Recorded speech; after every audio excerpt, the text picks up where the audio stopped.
하나님의 말씀 사도행전 24장 1절부터 27절입니다. 제가 봉독하겠습니다. 닷새 후에 대제사장 아나니아가 어떤 장로들과 한 변호사 더둘로와 함께 내려와서 총독 앞에서 바울을 고발하니라. 바울을 부르매 더둘로가 고발하여 이르되 벨릭스 각하여 우리가 당신을 힘입어 태평을 누리고 또 이 민족이 당신의 선견으로 말미암아 여러 가지로 개선된 것을 우리가 어느 모양으로나 어느 곳에서나 크게 감사하나이다. 당신을 더 괴롭게 하지 아니하려 하여 우리가 대강 엽자옵나니 관용하여 들으시기를 원하니이다. 우리가 보니 이 사람은 전염병 같은 자라 천하에 흩어진 유대인을 다 소요하게 하는 자요 나사렛 이단의 우두머리라. 그가 또 성전을 더럽게 하려 함으로 우리가 잡았사오니 당신이 친히 그를 신문하시면 우리가 고발하는 이 모든 일을 아실 수 있나이다 하니 유대인들도 이에 참가하여 이 말이 옳다 주장하니라. 총독이 바울에게 머리로 표시하여 말하라 하니 그가 대답하되 당신이 여러 해 전부터 이 민족의 재판장 된 것을 내가 알고 내 사건에 대하여 기꺼이 변명하나이다. 당신이 아실 수 있는 바와 같이 내가 예루살렘에 예배하러 올라간 지 12일밖에 안 되었고 그들은 내가 성전에서 누구와 변론하는 것이나 회당 또는 시중에서 무리를 소동하게 하는 것을 보지 못하였으니 이제 나를 고발하는 모든 일에 대하여 그들이 능히 당신 앞에 내세울 것이 없나이다. 그러나 이것을 당신께 고백하리이다. 나는 그들이 이단이라 하는 도를 따라 조상의 하나님을 섬기고 율법과 선지자의 글에 기록된 것을 다 믿으며 그들이 기다리는 바 하나님께 향한 소망을 나도 가졌으니 곧 의인과 악인의 부활이 있음이라 함이니이다. 이것으로 말미암아 나도 하나님과 사람에 대하여 항상 양심의 거리낌이 없기를 힘쓰나이다. 여러 해 만에 내가 내 민족을 구제할 것과 재물을 가지고 와서 드리는 중에 내가 결례를 행하였고 모임도 없고 소동도 없이 성전에 있는 것을 그들이 보았나이다. 그러나 아시아로부터 온 어떤 유대인들이 있었으니 그들이 만일 나를 반대할 사건이 있으면 마땅히 당신 앞에 와서 고발하였을 것이요 그렇지 않으면 이 사람들이 내가 공회 앞에 섰을 때에 무슨 옳지 않은 것을 보았는가 말하라 하소서. 오직 내가 그들 가운데 서서 외치기를 내가 죽은 자의 부활에 대하여 오늘 너희 앞에 신문을 받는다고 한 이 한 소리만 있을 따름이니이다 하니 벨릭스가 이 도에 관한 것을 더 자세히 아는 고로 연기하여 이르되 천부장 루시아가 내려오거든 너희 이를 처결하리라 하고 백부장에게 명하여 바울을 지키되 자유를 주고 그의 친구들이 그를 돌보아 주는 것을 금하지 말라 하니라. 수일 후에 벨릭스가 그 아내 유대 여자 드루실라와 함께 와서 바울을 불러 그리스도 예수 믿는 도를 듣거늘 바울이 의와 절제와 장차 오는 심판을 강론하니 벨릭스가 두려워하여 대답하되 지금은 가라 내가 틈이 있으면 너를 부르리라 하고 동시에 또 바울에게서 돈을 받을까 바라는 고로 더 자주 불러 이야기하더라. 이태가 지난 후 보르기오 베스도가 벨릭스의 소임을 이어받으니 벨릭스가 유대인의 마음을 얻고자 하여 바울을 구류하여 두니라. 아멘. 오늘 말씀은 사도행전 24장 1절부터 27절입니다. 섭리하시는 하나님을 의지하라 라는 제목으로 함께 말씀을 나누겠습니다. 섭리하시는 하나님을 의지하라 라는 제목입니다. 하나님께서 세상을 섭리하고 다스리십니다. 모든 자연 만물을 섭리하여 통치하시고 그리고 모든 사회와 정치와 문화와 모든 종교의 모든 것들을 하나님께서 섭리하여 다스리십니다. 사람의 머리카락 하나까지도 세시는 분이시고 새 한 마리가 땅에 내려오는 것까지도 하나님의 허락이 없으면 되지 않는 것입니다. 모든 것이 하나님의 주권 아래 하나님의 통치 아래 있는 것이죠. 우리는 그것을 하나님의 섭리라고 부르고 하나님의 섭리라고 고백합니다. 바울을 죽이기 위해서 음모를 꾸미고 그리고 결사대가 결성이 됐지만 바울이 살고 죽는 것은 결사대의 어떠한 노력과 그리고 어떤 상황에 따라서 되는 것이 아닙니다. 하나님의 주권 아래에 있는 것이고 하나님께서 통치하시는 그 아래에 있는 것이죠. 그래서 세상이 어떻게 흘러가고 어떤 원인 때문에 어떤 결과가 왔다는 것이 아니라 하나님께서 그것을 어떻게 이끌어 가시는가를 봐야 합니다. 바울을 죽이려고 결사대가 만들어졌지만 실상은 어떻습니까? 하나님께서 바울을 어느 누구보다도 안전한 로마 군대 보호 속에 들어가도록 만드는 그러한 그 시작점이 됐죠. 발판이 됐죠. 하나님의 섭리라는 것은 하나님께서 원하시는 하나님의 목적을 하나님께서 이루어 가신다는 그런 이야기입니다. 하나님 목적하시는 게 있고 그것을 직접 통치하시며 이루어 가십니다. 하나님의 목적하신 것은 하나님의 영광을 드러내고 나타내는 것이고, 그리고 그 하나님의 영광은 하나님의 택한 자를 구원하시고 하나님의 택한 자들과 함께 교제하시고 하나님의 택한 자들의 구원과 영광을 나누는 것에 있습니다. 하나님께서 섭리하시는 모든 일들은 하나님께서 택하신 자녀들에게 모든 방향이 맞춰져 있다, 이렇게 생각해도 크게 다르지는 않습니다. 세상을 하나님께서 움직이시고 통치하시고 바꾸셔요. 세상을 운행하십니다. 태양을 중심으로 지구가 돌고 있고요. 지구는 매일 자전을 하고 있습니다. 지구를 중심으로 달이 돌고 있습니다. 이 모든 것은 하나님의 통치 아래 있기 때문에 가능한 것입니다. 그리고 이 모든 것은 하나님께서 자기 영광을 위해서 허락하시고 통치하시는 그런 내용입니다. 그리고 하나님의 영광은 우리에게 은혜 베푸시는 거기에 초점이 있습니다. 다시 말해서 내가 하나님의 자녀라면 하나님은 나를 위해 세상을 섭리하신다는 것을 알아야 합니다. 나를 위해서 세상을 바꾸십니다. 나를 위해서 세상의 모든 것들을 만들어 가십니다. 정치가, 사회가, 문화가, 그리고 질병이 우리들 가운데 계속 있었습니다. 코로나라는 걸 통해서 지난 4년 동안 계속적으로 우리들에게 많은 영향을 미쳐왔죠. 그러한 모든 것이 우리가 생각했을 때, 우리가 육신적으로 생각했을 때는 우리에게 피해가 되고 우리에게 손해가 되는 많은 일들이 있었을 겁니다. 하지만 하나님의 섭리의 관점에서 하나님께서 그것을 왜 허락하셨고 왜 통치하셨는가를 바라볼 때는 다른 해석이 될 수가 있는 것이죠. 하나님이 우리를 위하여 그것을 어떻게 사용하시는가를 볼 수 있어야 합니다. 우리는 하나님의 통치를 볼 수 있어야 돼요. 그것이 믿는 사람의 바른 자세입니다. 하나님의 섭리가 우리를 결정합니까? 아니면 인간의 통치와 인간의 의지가, 아니면 어떤 상황이 우리를 만들어 갑니까? 우리가 바로 봐야 되겠죠. 오늘 본문에 보면 이 바울이 가이사라에 올라갔을 때 거기에서 이제 그 총독 벨릭스에게 이제 가게 됐죠. 벨릭스가 바울을 만났을 때 예루살렘에서 사람들이 와서 그때 재판하자 이렇게 얘기하고 바울을 이제 헤롯 궁에 두라고 이렇게 얘기를 했어요. 그리고 닷새 만에 대제사장 아나니아가 어떤 장로들과 그리고 변호사 더둘로라는 사람과 함께 올라왔습니다. 이제 재판을 하기 위해서 올라온 거예요. 이 사람들은 바울을 고발하고 바울을 죽이고자 하는 그런 마음으로 나오게 된 것입니다. 벨릭스가 이제 법원의 문을 연 것이죠. 그래서 이제 재판이 시작이 된 것입니다.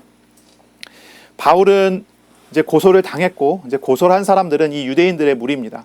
그 중에 여기 나오는 이제 더둘로라고 하는 사람이 있는데요. 이 사람은 여기에 성경에 변호사라고 이렇게 소개가 되어 있습니다. 더둘로라고 하는 이름은 헬라의 이름인데 유대인의 변호사가 된 것을 보면 아마 이 사람이 유대인으로서 헬라에서 활동하는 그런 변호사인 것으로 우리가 생각을 할 수가 있겠습니다. 이 사람이 와서 이제 바울을 고발을 합니다. 근데 이 사람은 뭘 얘기하냐면 이제 그 바울이 왜 죽어야 되는지에 대해서 이야기를 하려고 하는 것입니다. 그런데 이 말을 하기에 앞서 어떤 굉장히 뭐랄까요? 총독에게, 이 벨릭스에게 아첨하는 말을 하게 되는데요. 이 말이 가지고 있는 의미가 조금 담겨져 있는 것 같아요. 이 말을 한번 우리가 같이 보겠습니다. 3절을 보시기 바랍니다. 벨릭스 각하여, 우리가 당신을 힘입어 태평을 누리고 이 민족이 당신의 선견으로 말미암아 여러 가지로 개선된 것을 우리가 어느 모양으로나 어느 곳에서나 크게 감사하나이다. 이렇게 얘기를 합니다. 사실 벨릭스와 유대인들과의 사이는 굉장히 좋지 않았어요. 벨릭스와 유대 지도자들의 사이가 많이 좋지 않았습니다. 벨릭스는 반유대 감정을 가지고 있었던 사람이에요. 그리고 유대인들에 대해서 아주 무자비한 통치를 계속했던 사람입니다. 그 사람이 벨릭스예요. 나중에 이제 벨릭스가 그 벨릭스의 형제 이 팔라스라고 하는 사람이 로마 정부의 그 글라우디오 황제의 충신으로 있었거든요. 근데 이제 글라우디오 황제가 죽게 되고 그 뒤에 이제 네로 황제가 세워졌을 때, 네로 황제가 세워지고 난 다음에 이 팔라스라고 하는 이 벨릭스의 형제를 파면을 시켜요. 예, 54년에 이제 파면이 되거든요. 그리고 난 다음에 이제 벨릭스가 자기 뒤를 봐주던 형제가 없어졌으니까 어떻게 됩니까? 이제 자기의 권력도 이제 오래가지 않을 거다 생각을 하니까 그 다음부터는, 그 전까지는 아주 무자비한 통치를 하다가 이제 자기 형제가 실각이 되고 난 다음에는 이제 유대인의 눈치를 보면서 자기 지위를 유지하기 위한 정치를 계속 하는 거예요. 둘 사이가 굉장히 나빴습니다. 아주 무자비한 정치를 통해 갖고 굉장히 많은 탄압을 했고, 그래서 유대인들 사이에서 이 벨릭스를 미워하는 마음이 아주 컸단 말이에요. 그런 상황이에요. 나중에 이제 그 58년쯤에 가면은 이 유대인 지도자들이 이 네로 황제에게 이 벨릭스를 고발하는 그런 문서를 보내고, 그로 말미암아 이제 네로 황제가 이 벨릭스를 소환해 갖고 파면을 시키는 그런 일이 있거든요. 그러니까 이제 서로 좋지 않은 거예요. 벨릭스는 유대인들을 싫어했기 때문에 유대인들을 괴롭히는 일들을 많이 했고, 그리고 유대인들은 벨릭스가 자기들에게 무자비한 통치를 했던 걸 알기 때문에 벨릭스를 고발해서 어떻게든 떨어뜨리려고 하는 아주 그런 상황인 거예요. 그런데 이 사람들이 이 재판장 앞에 섰을 때는 뭐라고 하냐면 온갖 미사오고를 다 사용하면서 아첨하는 말을 하게 되는 겁니다. 아주 아첨하는 말을 해요. 서로 사이가 안 좋은데도 이 변호사 더둘러는 미사오고를 사용해 갖고 벨릭스를 찬양합니다. 그 이유가 무엇이겠어요? 자신에게 유리한 판결을 내려달라고 요청을 하는 거예요. 이들은 이런 말을 합니다. 유대 민족이 벨릭스를 힘입어서 벨릭스의 선견 지명으로 개선되었습니다. 벨릭스로 말미암아 태평을 누리고 있습니다. 이렇게 말을 해요. 완전히 새빨간 거짓말이죠. 근데 이런 말을 하는 거예요. 여기서 이야기하고 있는 이 선견이라고 하는 단어가요, 헬라어 단어로 프로노이아스라는 단어인데요, 섭리라고 하는 단어로 바꿔서 쓸 수가 있어요. 다시 말해서 이렇게 얘기를 한 거예요. 벨릭스여, 당신의 섭리로, 당신의 통치로 우리가 개선됐습니다. 이렇게 얘기를 하는 거예요. 본인이 아마 유대인이었을 것인데 유대인으로서 하나님을 반대하고 사람에게 영광을 돌리는 일을 서슴지 않고 하는 이런 모습을 보여주는 거예요. 어떻습니까? 굉장히 위선적인 그런 모습이고 그런 모양 아닙니까? 벨릭스는 사실상 그 굉장히 무자비한 로마 총독으로 유대인들을 계속 무자비하게 대해왔는데, 이 사람들은 뭐라고 하냐면 벨릭스로 말미암아 태평을 누린다라고 말을 하는 거예요. 벨릭스로 말미암아 태평을 누린다. 이제 로마 역사가 타키툭스라는 사람은 이런 말을 했다고 그래요. 로마 제국은 평화를 외치지만 실상은 사막을 만드는 사람들이다. 이 로마의 정책이 그렇고요. 로마가 가지고 있는 이 어떤 그 태도가 그렇습니다. 평화를 외치면서 실상은 사막을 만드는 사람들이에요. 이 팔레스타인 지역은 비옥한 땅이 아니에요. 거기는 이제 광야 같은 그런 땅이거든요. 그런데 하나님께서 복을 주신 것이 그 땅을 파서 우물이 나와서 그 물을 가지고 농사가 가능하게 했어요. 그래서 약 3,000년 넘는 시간 동안에 유대인들은 그 땅을, 광야 같은 땅을 농지로 만들어 갖고 거기서 생산을 하고 하는 사람들이었거든요. 그 예수님께서 감난산에서 이제 그 제자들과 함께 만나셨던 내용들이 나오죠. 기도하셨던 내용이 나오죠. 감람산이라는 곳이 있어요. 여기는 이제 기록에 보면 약 3,400년 정도 감람나무를 그렇게 많이 오랫동안 놓은 그런 산이에요. 그런데 로마가 이 유대인들과 전쟁이 일어났을 때 어떻게 되냐면 성을 딱 포위하고 그 주변에 있는 나무들을 다 잘라서 없애버리고 황폐하게 만들어버리고 성 안에 있는 사람 굶게 만들어요. 그 로마가 하는 그런 태도, 그런 일이거든요. 평화를 외치면서 전쟁을 일으켜서 다 쓸어버리는 거예요. 3,400년이나 된 감난산에 엄청난 감람나무들이 하나도 없이 남김없이 다 사라졌다고 하는 기록이 돼요. 이게 이제 로마거든요. 더구나 여기 나오는 이 벨릭스라는 사람이 그런 사람이란 말이죠. 무자비한 로마의 정치가라고요. 그런데 이 사람에게 당신으로 인해서 우리가 평화를 누립니다. 이런 표현을 하고 이런 말을 해요.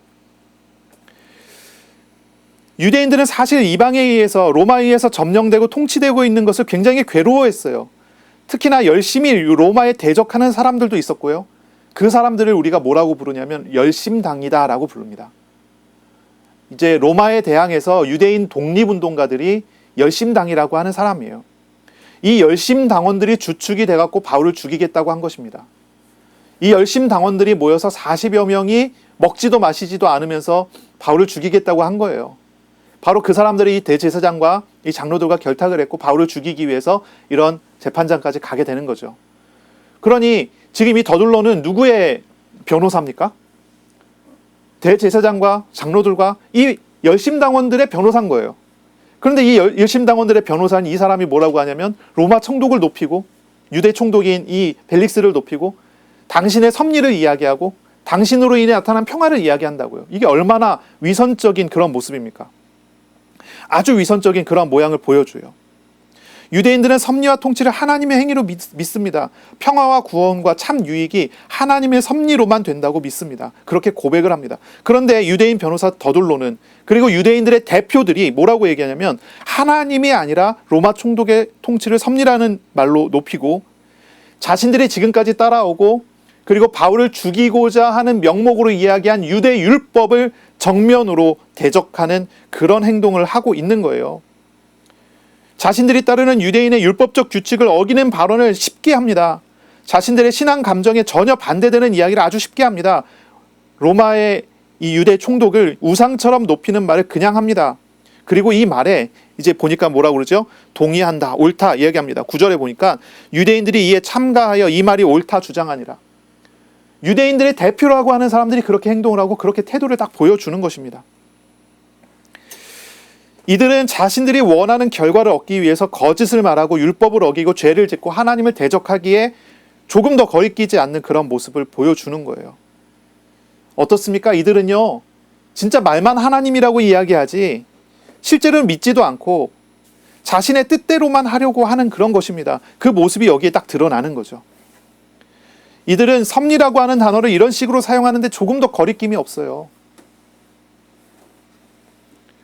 이들의 생각에 이들의 판단에 바울을 죽이고자 하는 것은 하나님의 통치에 하나님의 섭리하심으로 되는 게 아니라고 생각하는 거예요. 무엇으로 됩니까?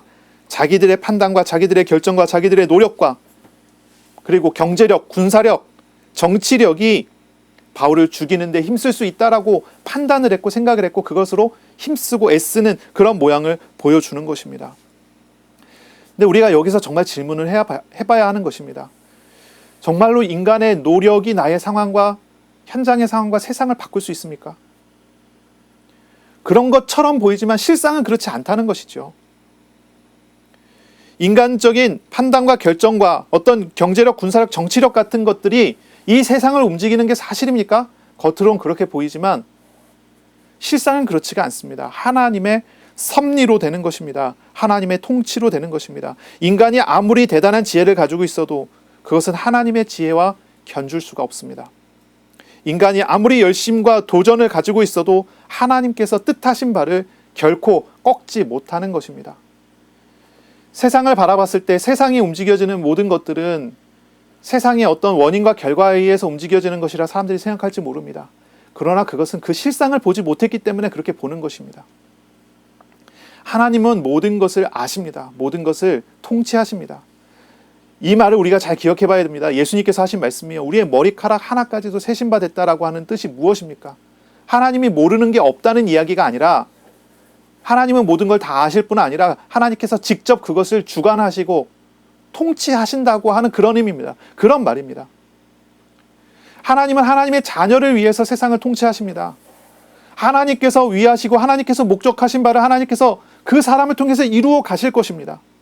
그리고 그 과정 속에 나타나는 어떤 인간적인 방해와 회방도 그 사람에게 실제적인 영향을 미치지 못하는 것입니다. 하나님께서 함께하는 사람은 어떻게 그렇게 할 수 있습니까? 우리가 겉으로 봤을 때는 바울이라고 하는 사람은 한 사람의 유대인에 불과합니다. 정치와 권력과 군사력과 여러 가지 것을 동원하면 충분히 죽일 수 있을 거라 생각하고 사람들이 그렇게 판단하는 것입니다. 그러나 바울이 그렇게 해서 죽습니까? 그렇게 어려움을 당합니까? 그렇지 않다는 거죠.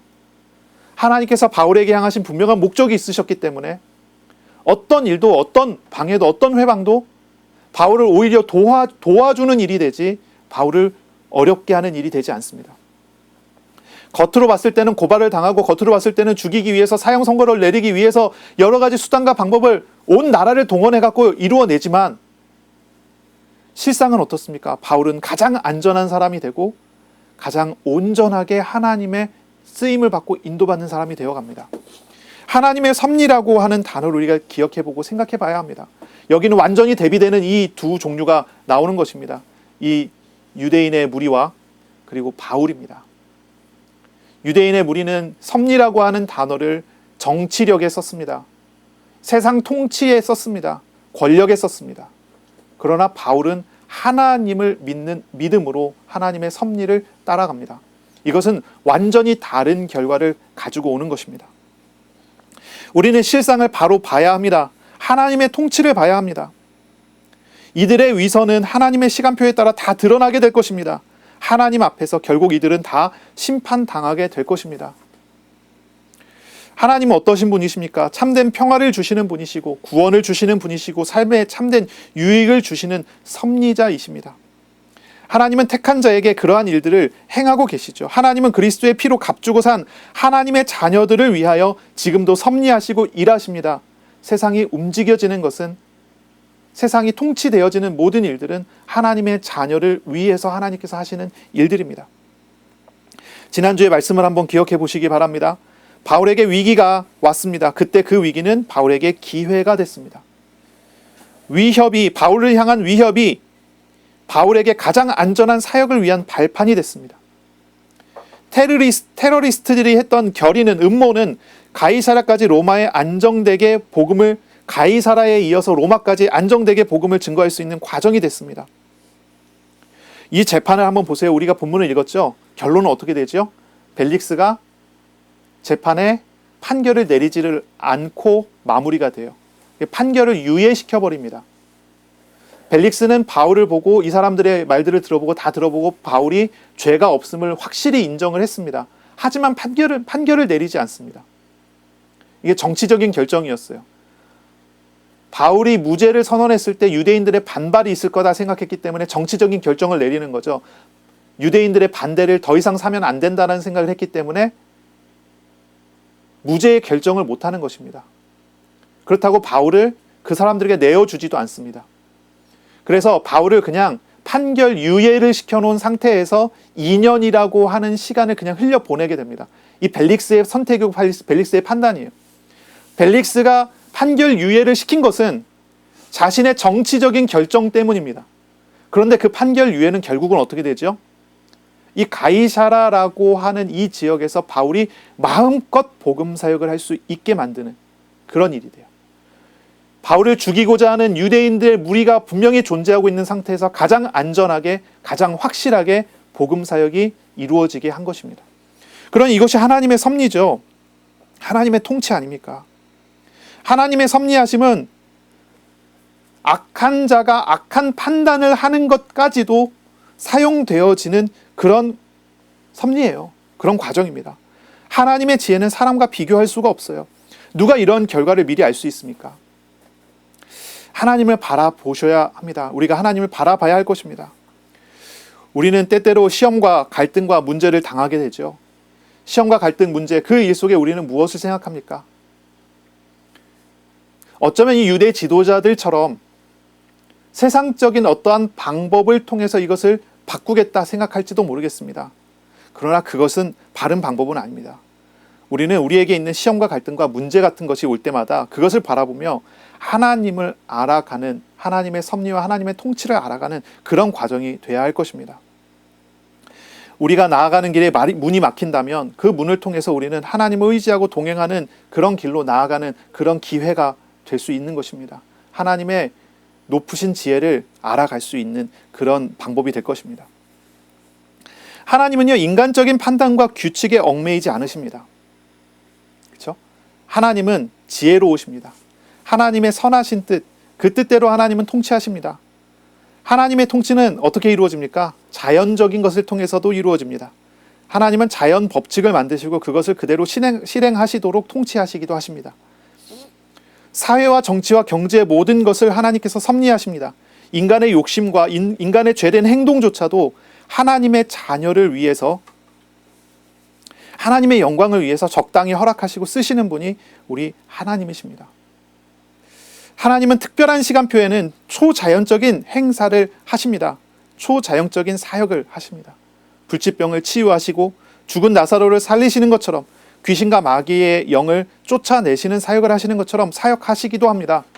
하나님은 우리를 위하여 여러 가지 일들을 하시는 거예요. 일반적인 섭리와 특별한 섭리가 우리 안에, 우리의 삶 안에 계속 나타납니다. 우리가 하나님의 자녀라면 하나님은 그러한 일들을 우리의 삶 속에서 계속 이루어 나가고 계시는 것입니다. 우리는 이 하나님의 섭리를, 하나님의 통치를 알 수 있습니다. 무엇으로 알 수 있습니까? 하나님의 뜻하신 바를 실행하시는 것이니 우리가 하나님의 뜻을 말씀으로 가르치실 때 알 수 있습니다. 하나님은 하나님의 뜻을 자녀들에게 말씀으로 알리시고 친절하게 자녀들과 동행하시면서 그것을 실행하시는 분이십니다. 자녀들이 악한 길에 들어서면, 그래서 자녀들이 하나님을 외면하고 하나님께서 눈을 돌리고 하나님의 말씀을 알아들으려 하지 않고 자기의 욕심을 가지고 많이 가려고 한다면, 하나님은 말씀하시면서 계속 끊임없이 말씀하시면서 알리시고 여러 방법을 통해 알리시고 설득하시고 인내하시고 가르치셔서 선한 길에 들어서도록 우리를 이끌어 가시기도 하십니다. 우리는 하나님을 알아가야 할 것이고 하나님의 뜻을 알아가야 할 것입니다. 간혹 시험 중에 있는 어떤 사람들은 자신의 문제를 벗기 위해서 거짓과 잘못된 방식을 사용하기도 합니다. 하나님을 알아가는 사람은 그런 거짓된 방식은 버려도 됩니다. 섭리하시는 신실하신 하나님께서 함께 하심을 알고 믿으면 됩니다. 하나님의 통치를 우리는 봐야 할 것입니다. 우리에게 있는 시험과 갈등은 하나님을 알아가는 과정이 됩니다. 우리에게 있어서 막힌 문은 하나님을 의지하고 하나님과 동행하는 길로 나아가는 그런 축복이 되어질 것입니다.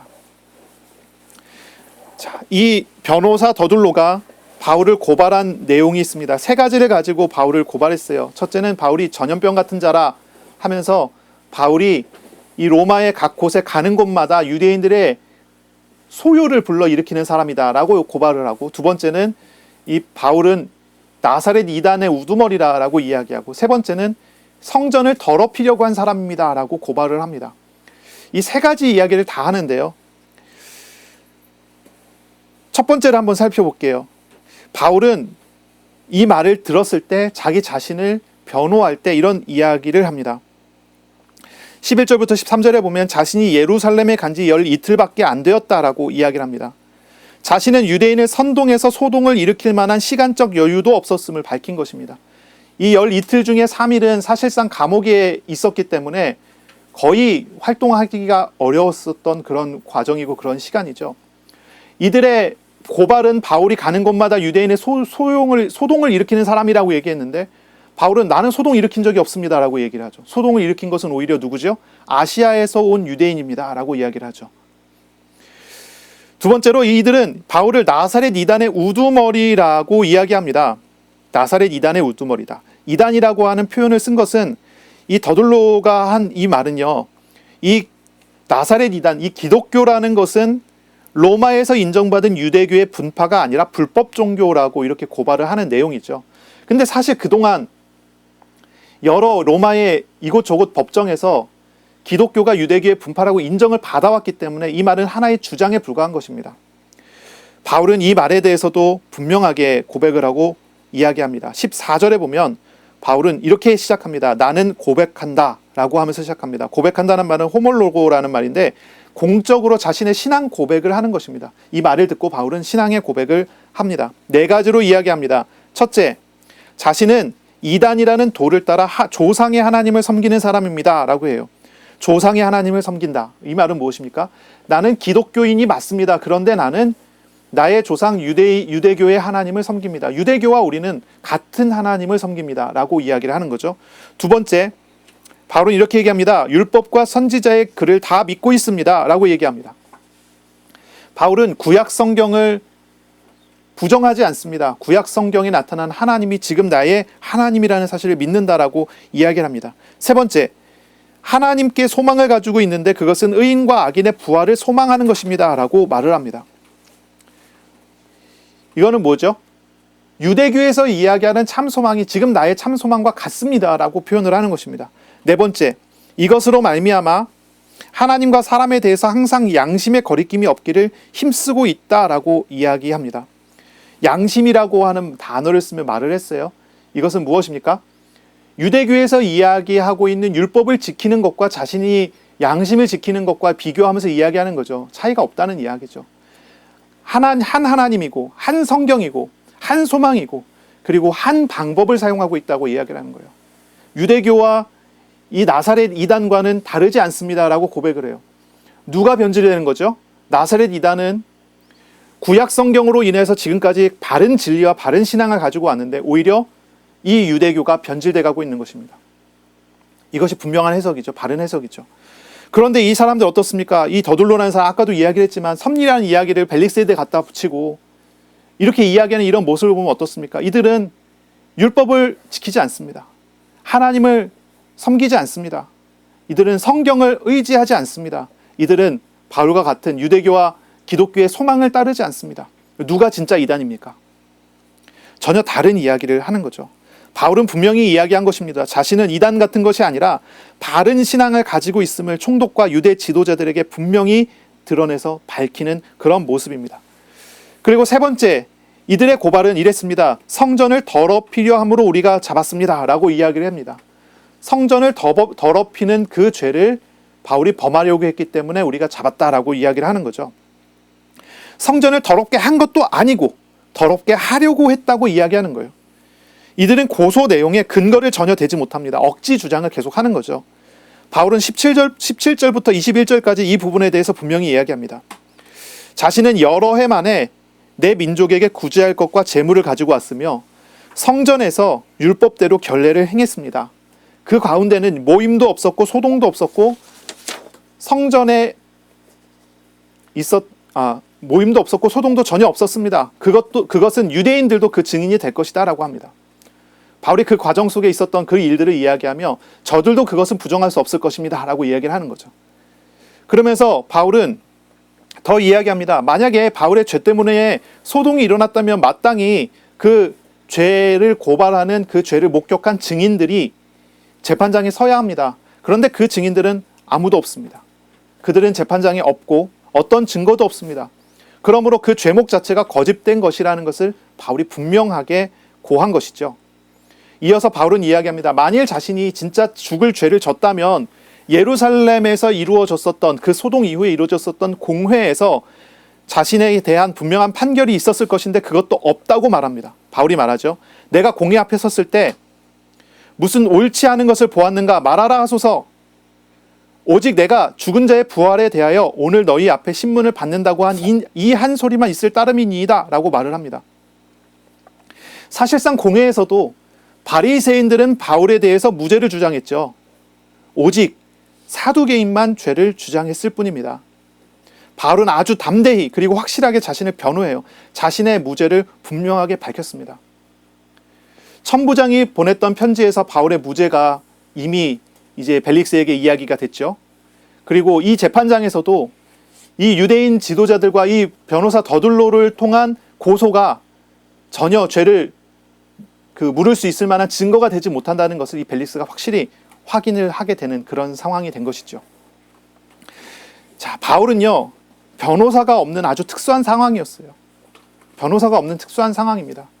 오늘날 같으면은 어떤 방식으로든 변호사를 붙여갖고 변호를 할 수가 있잖아요. 그러나 바울은 이 당시에 이 바울은 변호사를 붙여서 그리고 어떤 고발하는 내용에 대해서 준비를 해갖고 대답할 것을 준비할 수 있는 그런 시간적인 여유가 전혀 없는 그런 상황이에요. 바울은 스스로 자신을 변호할 수밖에 없었어요. 하지만 바울은 자신의 지혜를 믿은 것이 아니라 하나님을 믿습니다. 하나님께서 자신의 변호사가 되셔서 그의 모든 것을 주관하시고 인도하실 것을 믿었습니다. 바울은 이방에서 사역을 할 때 어땠습니까?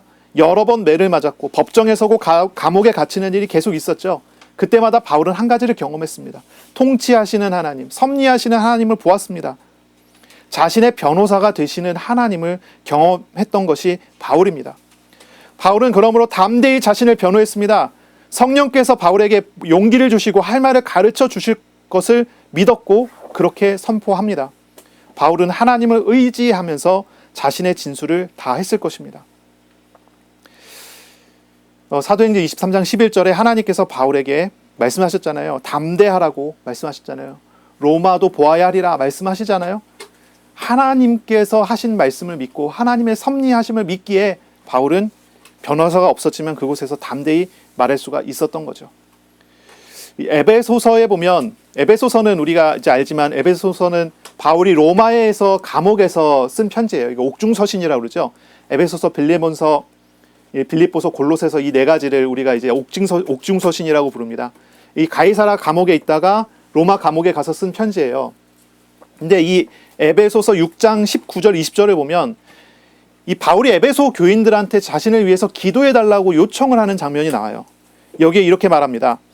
또 나를 위하여 구할 것은 나에게 말씀을 주사 나로 입을 열어 복음의 비밀을 담대히 알리게 하옵소서 할 것이니 이 일을 위하여 내가 쇠사슬에 매인 사신이 된 것은 나로 이 일에 당연히 할 말을 담대히 하게 하려 하심이라. 이렇게 얘기해요. 바울이 이제 에베소 성도에게 기도를 부탁하는데요. 그거 무슨 기도입니까? 성령께서 나에게 말씀을 주셔서 내가 그것을 담대히 전할 수 있도록 나를 위해서 기도해라. 이렇게 얘기를 하는 거예요. 바울이 하는 말이 자신의 생각과 자신의 판단에 따른 말이 나가지 않고 하나님의 생각과 하나님의 뜻에 맞는 말을 할 수 있도록 기도해달라고 하는 그런 모습이죠. 이것이 바울의 신앙이고 바울의 모습이고 바울의 태도입니다. 바울은 자신의 변호사가 없어요. 자기 스스로 변호해야 됩니다. 어떻게 변호하겠습니까? 기도하며 하나님께서 할 말을 가르쳐 주십시오. 기도하는 것입니다. 예수님께서 제자들에게 가르치셨던 말 우리가 기억할 것입니다. 요한복음 14장부터 16장까지가 이제 최후의 만찬 자리에서 예수님께서 가르치셨던 내용인데요. 예수님께서는 성령을 보내주실 거다라고 하면서 성령이 어떤 분이라고 얘기합니까? 너희에게 내가 가르친 것을 생각나게 하고 떠올리게 해서 그것을 말하게 하시는 분이라. 바울은 분명히 하나님께서 하시는 일을, 하나님께서 하시는 사역을 따라 거기에서 하나님께서 가르치는 말씀을 가지고 이야기하는 그런 체험을 했을 것입니다. 우리가 성령님을 뭐라고 부르죠? 보혜사라고 부릅니다. 보혜사. 보혜사라고 하는 말은 이제 상담자라는 말도 되고요. 대언자라는 말도 되고요. 변호사라는 말도 됩니다. 변호사. 성령님은 우리의 대언자십니다. 우리를 상담해 주시고 우리를 변호하시는 그런 분이십니다. 성령님은 우리를 지키시고 우리를 인도하십니다. 변호라는 말을 생각해 보면요, 우리가 여러 가지 생각해 볼 수 있어요. 성령님께서 우리의 변호사가 됐다 그러면 우리가 가장 먼저 뭘 떠올리게 될까요? 당연히 하나님 나라 법정에 섰을 때, 최후의 심판 자리에서 거기에 섰을 때 우리 성령님은 우리를 변호하시는 분이십니다. 이렇게 이해를 하는 것이 이 변호사라는 단어에 대한 분명한 이해죠. 그리고 두 번째는 무엇입니까? 이 세상에서 살아갈 때도 성령님은 우리의 변호사가 되십니다. 하나님은 우리의 마음에서 떠나지 않고 함께 하시고 가르치시고 가르치신 걸 생각나게 하시고 삶과 현실을 도우시고 자연적인 초자연적인 기적적인 방식으로도 우리를 인도하시며 우리를 세상 가운데 하나님이 함께하는 자로 드러내십니다. 그것이 하나님께서 우리에게, 성령님께서 우리를 변호하시는 그런 내용이 될 것입니다. 바울의 재판이 계속 연속되고 있죠. 이 연속되는 재판을 우리는 계속 보고 있습니다. 성경을 읽다가 이 재판의 내용이 갔을 때 왜 비슷한 내용이 계속 재판이 반복되냐 이렇게 보는데, 이 연속되는 재판을 통해서 우리가 한 가지 확실하게 볼 수 있는 것이 있어요. 그건 뭐냐면은 바울이 인간적인 방법을 전혀 동원하지 않는다는 것입니다. 바울이 인간적인 방법을 동원하지 않아요. 바울이 아첨하지 않습니다. 바울이 감정적으로 대처하지 않습니다. 바울은 자신에게 유리하게 만들기 위해서 꾸며내지 않습니다. 바울이 뇌물을 주거나 또 아는 사람을 동원해서 무엇인가 하지도 않습니다. 바울이 성전에서 매를 맞고 있다가 이제 그 천부장에게서 구출됐을 때 바울이 자신이 처음부터 로마 시민이라고 이야기를 했다면 어떤 대우를 받았겠죠. 그런데 그런 말을 하지 않잖아요. 나는 그 말을 하는 걸 보고, 고급 헬라어를 사용하는 걸 보고 이 사람이 배운 사람인가 하여 물어봤을 때 나는 길리기아 다소 출신이다라고 이야기할 뿐이었어요. 바울은요, 자기 자신을 드러내서 내세워서 자신의 지위나 자신의 신분을 이용해서 무언가를 이득을 보려고 하는 그런 행동을 하지 않습니다. 인간적 방법을 사용하지 않아요. 바울은 단지 하나님을 믿기 때문에 하나님 앞에서 겸손히, 하나님 앞에서 바르게, 거짓 없이 진실을 고백하는 방식으로 진술을 한 것입니다. 이 법정에서도 마찬가지입니다. 바울은 그렇게 이야기를 했습니다. 우리의 변호사 되신 하나님을 알고 있다면 우리는 이렇게 살아갈 수가 있습니다. 인간적인 방법을 동원해서 살아가는 것이 아니라 하나님을 믿기에 겸손히 진실되게 살아갈 수가 있는 거예요. 왜 위선된 사람들은 왜 위선되게 살아갈까요? 왜 이 더둘로 같은 사람이나 이 유대의 지도자들은 왜 이렇게 위선된 삶을 살아갈까요? 그들은 믿는 바가 없기 때문입니다. 그러니 이렇게 위선된 삶을 살아가는 거예요. 살아남기 위해서 자신을 꾸며야 되는 거예요. 살아남기 위해서 자신을 자꾸 이렇게 막 뭔가 이렇게 포장을 해야 되는 거예요. 그러니 이렇게 위선된 삶을 살고 위선된 그런 태도가 몸에 붙어서 살아가게 되는 것이죠. 그러나 예수님을 정말로 믿는 사람이 된다면, 예수님과 함께하고 그리스도와 함께하고 성령의 충만함을 받으며 인도받아 나가는 그런 사람이 된다면 어떻게 됩니까? 신앙생활이 온전해져 갈수록 그 사람은 위선된, 세상에서 훈련된 위선된 것이 점점 빠져나갈 것입니다. 진실되게 변하게 될 거예요. 하나님을 믿기 때문에 내가 손해를 보더라도 하나님 앞에서 말을 할 것이고, 내가 손해를 보더라도 하나님 앞에서 일을 할 거예요. 사람의 눈치를 보면서 일을 하는 것이 아니라 하나님 앞에서 나아갑니다. 하나님을 믿기 때문에, 하나님을 알아가기 때문에, 하나님의 섭리를 인정하기 때문에 그렇게 나아가게 되는 것이죠. 하늘 법정 앞에서, 하나님 앞에서, 그리고 또한 이 세상 앞에서, 세상 법정 앞에서 우리의 삶은 어때야 되겠습니까? 어떤 사람들은 불안하기 때문에 말을 많이 하고 변명을 많이 갖다 붙입니다. 하지만 하나님을 의지하며 하나님 말씀 따라가는 사람은 겸손히 믿음으로 고백하고 담대히 세상을 진실되게 살아가는 그런 사람이 됩니다. 기도하면서 하나님의 뜻을 분별하고 말씀에 순종함으로 현장으로 나아가시기를 바랍니다. 주님께서는 우리의 상담자이시고 변호사로서 우리의 삶의 복음을 드러내시고 내가 하나님의 백성임을 드러내실 것입니다. 그러니 진실된 태도로, 그리고 올바른 태도로 세상 가운데 담대히 나아가시기를 바랍니다. 자, 그 다음에 이렇게 보면요, 벨릭스가 뭐라고 합니까? 22절에 벨릭스가 이 도에 관한 것을 더 자세히 아는 고로 연기하여 이르되 천부장 루시아가 내려오거든 너희 일을 처결하리라 하고, 이렇게 얘기합니다. 벨릭스는요, 이 도에 대해서 자세히 알고 있었다고 그래요. 어떤 이유인지 벨릭스가 나사렛 예수의 복음에 대한 이야기를 알고 있었습니다. 이제 이 뒤에 보면은 유대의 여자 두루실라와 결혼했다고 나오거든요. 아마 그 아내를 통해서 알게 됐는지 어떤 방식으로 알게 됐는지 이 도에 대해서 자세히 알고 있었다는 것이죠. 그렇기 때문에 바울이 무죄하다는 것을 분명히 알았습니다. 하지만 바울은 정치적인 판단을 합니다. 바울이 무죄임을 알고도 판결을 연기합니다. 판결 유예의 이유는 이렇게 얘기합니다. 천부장 루시아가 내려오면 확인하고 판결하겠다. 누구 말이 맞는지 확인하고 판결하겠다 얘기합니다. 사실 천부장 루시아는 이미 바울이 무죄하다는 것을 편지로 보냈잖아요. 이걸 이제 받았으면서도 알았으면서도 이렇게 이야기를 하죠. 그리고 이 판결 유예는 언제까지 계속되냐면 27절에 보면 이태라고 하는 단어가 나옵니다. 2년 동안 이 판결은 유예가 됩니다. 벨릭스의 후임 총독이 올 때까지, 벨릭스의 후임 총독 보르기오 베스도가 올 때까지 바울은 가이사라에 구류됐습니다.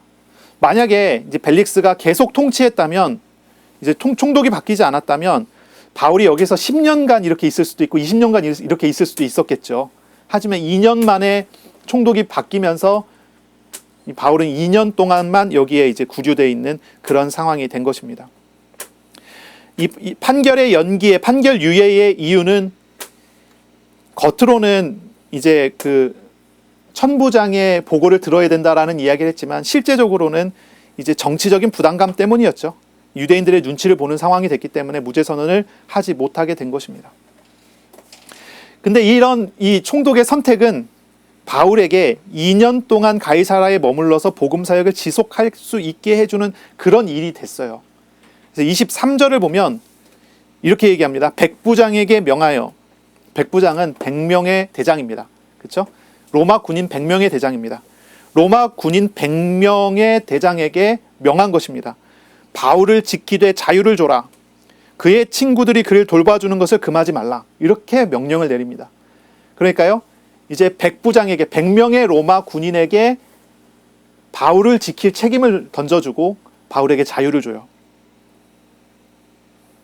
감옥이라고 하지만 실상은 로마 군인의 보호 속에서 가이사라 교회와 성도들, 제자들의 자유로운 방문과 교제를 할 수 있게 되는 그러한 시간이 된 것입니다. 이 벨릭스의 판결 유예는요, 벨릭스의 전치적인 선택이고 분명히 공의롭지 못하는 그런 악한 행동인 것은 분명합니다. 하지만 바울과 가이사라 교회를 향한 하나님의 선물이라고도 말할 수 있습니다. 이 벨릭스의 이 판단은요.